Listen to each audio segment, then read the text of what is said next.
தடுப்பூசி செலுத்துவது அவசியமா? அதிகரித்து வரும் உயிரிழப்புகள். இந்தியாவில் பரவி வரும் புதிய வகை கொரோனா தொற்றுக்கு உயிரிழப்புகள் ஏற்பட்டு வருவதால் மீண்டும் கொரோனா தடுப்பூசி செலுத்துவது அவசியமா என்ற கேள்வி எழுந்துள்ளது. இது குறித்து விளக்குகிறது இந்த செய்தி தொகுப்பு. இந்தியாவில் மும்பை, நொய்டா, லக்னோ, கர்நாடகம், அருணாச்சல பிரதேசம், வாரணாசி ஆகிய மாநிலங்களில் புதிய ஒமிக்ரான் வகையைச் சேர்ந்த கொரோனா தொற்று வேகமாக பரவி வருகிறது. இதில் NP.1.8.1 கொரோனா தொற்று ஒமிக்ரான் குடும்பத்தைச் சேர்ந்தது. LP.81, JN.1 போன்ற கொரோனா தொற்றுடன் நெருங்கிய தொடர்புடையதாக உள்ளது. இது ஏற்கனவே சீனா, தாய்லாந்து மற்றும் கிழக்கு ஆசியா நாடுகளில் பரவலாக பரவி உள்ளது. பிரான்ஸ், ஜப்பான், நெதர்லாந்து, ஸ்பெயின், தென்கொரியா, தைவான் ஆகிய நாடுகளில் இருந்து வந்த பயணிகளிடமிருந்து இந்த வகை கொரோனா தொற்று கண்டறியப்பட்டுள்ளதாக தகவல் வெளிவந்துள்ளது. இந்த வகை கொரோனா தொற்று தான் தற்போது இந்தியாவில் பரவி வருகிறது. இந்த வகை கொரோனா பாதிப்பால் லேசான காய்ச்சல், இருமல், தொண்டை வலி, மூக்கு ஒழுகுதல், தலைவலி, உடல் வலி மற்றும் இரைப்பை பிரச்சனை, குடல் பிரச்சனை அறிகுறிகளாக காணப்படுகிறது. NP.1.8.1 வகை கொரோனா தொற்று வேகமாக பரவக்கூடியதும் நோய் எதிர்ப்பு சக்தியை குறைக்கக்கூடியதாகவும் உள்ளது. கொரோனாவின் 3 அலைகளை நாடு சந்தித்துள்ளது. இதில் கொரோனாவின் கோரதாண்டவத்தால் அதிக அளவிலான மக்கள் உயிரிழந்தனர். இதனால் கட்டாயம் கொரோனா தடுப்பூசி செலுத்திக் கொள்ள வேண்டும் என்று மத்திய அரசு அறிவுறுத்தியதை அடுத்து அனைவரும் கொரோனா தடுப்பூசி செலுத்தி கொண்டனர். இதனால் பலதரப்பட்ட மக்களின் விலைமதிப்பற்ற உயிர்கள் காப்பாற்றப்பட்டன. இந்தியாவில் கோவிட்ஷீல்டு, கோவாக்சின் ஆகிய 2 தடுப்பூசிகள் செலுத்தப்பட்டன. ஒரு சிலர் ரஷ்யாவின் தயாரிப்பான ஸ்புட்னிக் தடுப்பூசி செலுத்தி கொண்டனர். இதில் நாட்டின் மக்கள் தொகையில் குறைந்தபட்சம் 1 பில்லியன், அதாவது சுமார் 100 கோடி பேர் கோவிஷீல்டு, கோவாக்சின் தடுப்பூசியின் ஒரு டோஸாவது செலுத்தி கொள்ள வேண்டும் என்று மத்திய சுகாதாரத்துறையின் புள்ளி விவரங்கள் தெரிவிக்கின்றனர். இங்கிலாந்தில் உள்ள நிறுவனத்தின் உரிமம் பெற்று சீரம் இன்ஸ்டிடியூட் ஆஃப் இந்தியா தயாரித்த கோவிஷீல்டு தடுப்பூசி தயாரிப்பு கடந்த 2021ஆம் ஆண்டு டிசம்பர் மாதம் நிறுத்தப்பட்டது.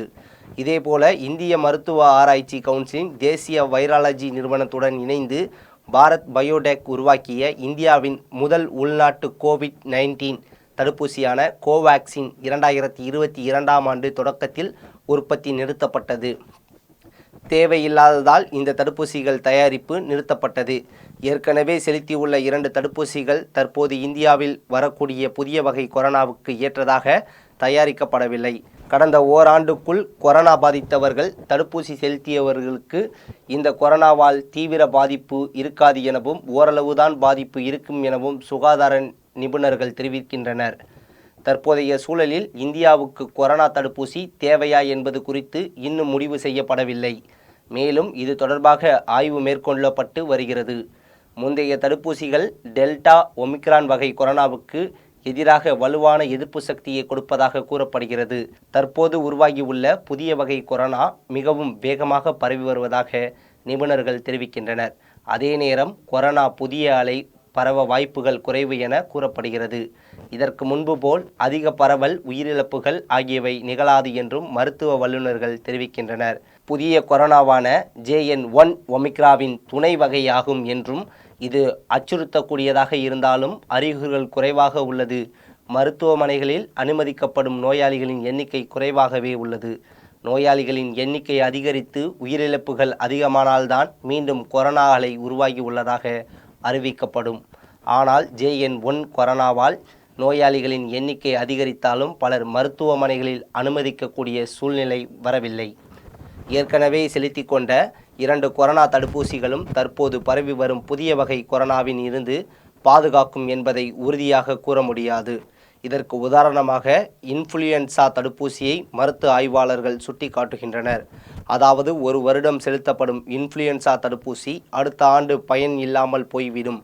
ஆனால் கொரோனா வைரஸ் முழுமையாக மாறாமல் புதிய வகையாகத்தான் உருவாகிறது. இதனால் தான் முன்னதாக செலுத்தி கொண்ட தடுப்பூசிகள் தற்போது பயனளிப்பதாக நம்பப்படுகிறது. இருந்தாலும் மிகவும் சக்தி வாய்ந்த கொரோனா தொற்று பரவினால் இந்த தடுப்பூசிகள் பயன் தருவது சந்தேகமே. தற்போது வந்துள்ள புதிய வகை கொரோனா போல மேலும் புதிய வகை கொரோனா உருமாற்றம் அடைந்து வந்து கொண்டேதான் இருக்கும். இதனால் கொரோனா தடுப்பூசி தயாரிப்பதற்கு அதிக செலவு ஆகும் என்பதால் ஒவ்வொரு முறையும் புதிய தடுப்பூசி தயாரிப்பது சாத்தியமில்லை என்று மருத்துவ வல்லுநர்கள் தெரிவிக்கின்றனர். இதனிடையே நாடு முழுவதும் 4026 பேருக்கு கொரோனா தொற்றால் பாதிக்கப்பட்டுள்ள நிலையில் கடந்த 24 மணி நேரத்தில் 5 பேர் பலியாகி உள்ளனர். கொரோனா தொற்று மீண்டும் பரவி வருகிறது. குறிப்பாக கேரளா, மகாராஷ்டிரம், மேற்கு வங்கம், தமிழகம் ஆகிய மாநிலங்களில் புதிய தொற்றாளர்கள் அதிகம் பேர் கண்டறியப்பட்டு வருகின்றனர். கேரளாவில் 80 வயது முதியவர் ஒருவர் கொரோனாவுக்கு பலியாகி உள்ளார். இவருக்கு நிமோனியா, நீரிழிவு நோய், உயர் இரத்த அழுத்தம் போன்ற இணை நோய்களும் இருந்துள்ளது. கொரோனா பாதிப்பு 4000 நெருங்கி உள்ளது. தமிழகம் உட்பட 3 மாநிலங்களில் தலா ஒருவர் பலியாகி உள்ளனர். மகாராஷ்டிராவில் ஒரே நாளில் 2 பெண்கள் உயிரிழந்துள்ளனர். அவர்களில் ஒருவர் 70 வயது முதியவர், மற்றவர் 23 வயதான முதியவர் என்றும் இவர்கள் இருவரும் உயர் இரத்த அழுத்தம், நீரிழிவு நோய்களால் ஏற்கனவே பாதிக்கப்பட்டவர்கள் என்றும் கூறப்படுகிறது. தமிழகத்தில் 69 வயது பெண்மணி ஒருவர் பலியாகி இருக்கிறார். இவருக்கு கொரோனா தொற்று முன்பாகவே பார்க்கின்சன்ஸ் நீரிழிவு நோயால் பாதிக்கப்பட்டவர். மேற்கு வங்கத்தில் 43 வயது பெண்மணி கொரோனாவால் உயிரிழந்திருக்கிறார். இவரும் இணை நோய்களால் பாதிக்கப்பட்டவர். கொரோனா தொற்றாளர்களின் எண்ணிக்கை மெல்ல மெல்ல உயருவதைக் கண்டு அச்சம் வேண்டாம் என்றும், பொது இடங்கள் அல்லது அதிக மக்கள் கூடும் பகுதிகளில் முகக்கவசம் அணிந்து கொள்ளலாம் என்றும் அந்தந்த மாநில சுகாதாரத்துறை அதிகாரிகள் அறிவுறுத்துகின்றனர்.